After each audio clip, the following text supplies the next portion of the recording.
there's their place in life, even if things are going well, to have someone kind of look at the nuts and bolts as to why you're doing what you're doing, just to get you to reflect a little bit more, right? To access some of like the deeper reasoning, like you said, the subconscious. We can all use that, whether we're selling ice cream in Navarre or working in the military. We can all use some of those little checks, even if we're perfectly healthy, just to say, hey, let me be more self-aware, right? It seems like that's what you're bringing about. Is that Yeah, like a lot of it really comes down to a lot of self-awareness. Yeah, with it's cool. like how is your subconscious mind and all of these things that we've collected over the course of our lifetime that are our default ways of operating and being, like how is this impacting our current way of life, how it's impacting our future? Because a lot of the people I work with, we don't like to set, like, we have really big things that we want to do, but we also are just like everybody else in okay, like I've got to get past these regular fears that I have. So I think about one of the things that I share a lot of times with the whole like incorporating Navarre thing is when I get to a place with a person where I can kind of share my heart. I talked about growing up in Memphis a little bit with you before we went live. We lived on the outside of Memphis in an unincorporated area called Cordova. And because it was unincorporated, the city of Memphis, which was obviously a much bigger area, took it over, including its school system, right? They annexed it and they took it over. And I remember my dad explaining it to me when I was a kid. He was like, well, we weren't our own town, so we really couldn't stand up to Memphis when they took us over and told us what to do. And then people left. A bunch of my friends left where we lived, and I was very sad about that.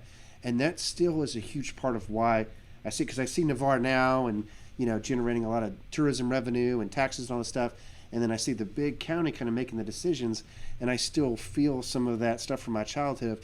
Man, we should incorporate so that we have our own self, decision making. When I explain that to people, I'm sharing my heart, my convictions, exactly, and the impetus behind what I'm doing. They're like, "Whoa, so you're not a socialist at all, right?" That actually makes a lot of sense, right? That's your purpose, and that's like your deeper purpose, mindset, and even in some ways like an explanation as to why you want to do this. But because you're also coming from a place of like understanding, maybe a little based empathy probably for your younger self of what you maybe experienced when you were little, and so you're bringing all of that here, and you're able to speak from your heart from that.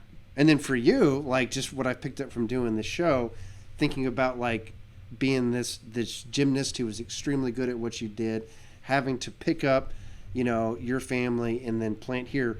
It's really cool to see you live into your passion, right? Like finding your place. Let me see if I've got the picture here. An incredibly speckled career path, and this is probably the one thing that I feel so passionately about it. And but like getting connected, having these guys relationships. I mean, right? Thank goodness for Josh for even having the his own conviction of being like, I am going to figure out how to do this, and I am going to teach everybody I can because it's so important. And because it transforms your life. Yeah, 'cause I think about what you said before of like the same Elizabeth who was leaving North Carolina and was sad and like, getting uprooted and all that stuff. Look at you now, right? Like I know, like I never thought I'd be like, I gave another little mini workshop on Friday, the art of asking powerful questions, another area of coaching. So cool for you as well, right? To see you living into that conviction of, hey, I want to be planted, I want my family to be happy, and now you're living that out, right? Like, so it's pretty clear to me. So really cool stuff. Thank you so much for spending time with me. I got a lot out of that. That was amazing, and it's very clear why so many people do, why it's so captivating to so many businesses in Navarre. So this is her business, right? So people, I think you get their website on there. I was looking at that yesterday, KersCoaching.com. That's where they can fill out stuff. And if you go to KersCoaching.com, it'll just land on the page. But I provided, like, if you are interested in having a call with me or working with me or exploring that option, it's KersCoaching.com/apply, and it takes you to some questions that you can fill out so we can really get an idea of what we can do together. It's like doing an oil check and a tune-up for your business, for your nonprofit. It doesn't only impact your business. This is something that truly flows into your life. It flows into your relationships. It flows into your family, your kids. I mean, everything that we learn is it's so powerful. It's honestly, I find it difficult to express because it's so life changing. Like one of my clients is just wow. If you saw her 7 months ago till today, everything about her is just it's crazy. Yeah, I wanted to share something because it just this is kind of my last thought here because it inspired me so much kind of looking at your website and thinking about this because I had one of those self-awareness types moment. This was more a medical counselor, but when I was coming home from anxiety, or I'm sorry, I was coming home from Afghanistan, I had a lot of anxiety and panic and all that stuff. I didn't deal with it overseas, but I got home, and after about 3 or 4 months of being home, all of a sudden all those emotions that I had suppressed started coming out. I was like, what is going on? I was a young lieutenant in the military and didn't know I was dealing with this stuff.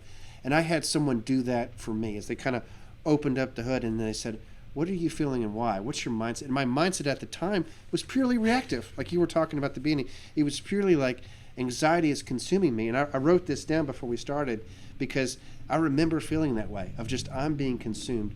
And that person helped me kind of think about, well, how did this come about? Why did you get here? What actions did you take? And led me to a place where I reframed that to, no, I'm dealing with anxiety as a result of my actions of going overseas and working so hard for the military and seeing what I saw and participating in what I did. And that second thought of reframing that, of being more self-aware as to what I was dealing with, getting less reactive, put me back in the driver's seat. Exactly. You know, and Yeah. it gave me a sense of control that has helped me in my life. Honestly, it saved my life because I said, okay, if I'm dealing with this anxiety as a result of my actions, well, maybe I'll pace myself better. Maybe I'll think a little bit more about what I'm doing and not challenge myself quite so hard next time and be a more effective leader as a result of that. So I think whether it's heavy stuff like this, whether it's a business, I mean, my relationships changed out of this because I'm the same course, way. yeah. I'm the same way with my wife and stuff is we think about things with a little bit more self-awareness than we did when we were younger. As we think, hey, we want to go on this vacation, but you know what? That's going to be a whole lot more than probably what we can take on right now. Let's set that aside for now and do something a little bit more simple. Let's make it easier on ourselves. Let's try to think more about, hey, we can still fulfill the passion of getting our family together down the street as opposed to like, you know, thousands of miles away because that's where our budget is right now or whatever it is, right? Just Yeah, we can all use that. because you're thinking about okay, like why is this important and meaningful So to me? good. Like you can always Yeah. run it through those two questions because they're so powerful. If Yeah. you need to just be like, all right, sometimes we need to figure out what's there because Yeah. that's going to keep coming up unless we get some awareness of it. But Yeah. we want to move forward. Like nobody wants to just sit here, but nobody wants to sit in this place. We all have goals and dreams that we want to do, and Yeah. sometimes we need a little help in Yeah. order to get there. But exactly. I'm 100% in support of what you're doing because how hard is that conversation by yourself? I never would have gotten there without support and a counselor, right? So being able to draw that out of people, be a sounding board for them, and to ask those right questions, you know, that get to the heart of the convictions.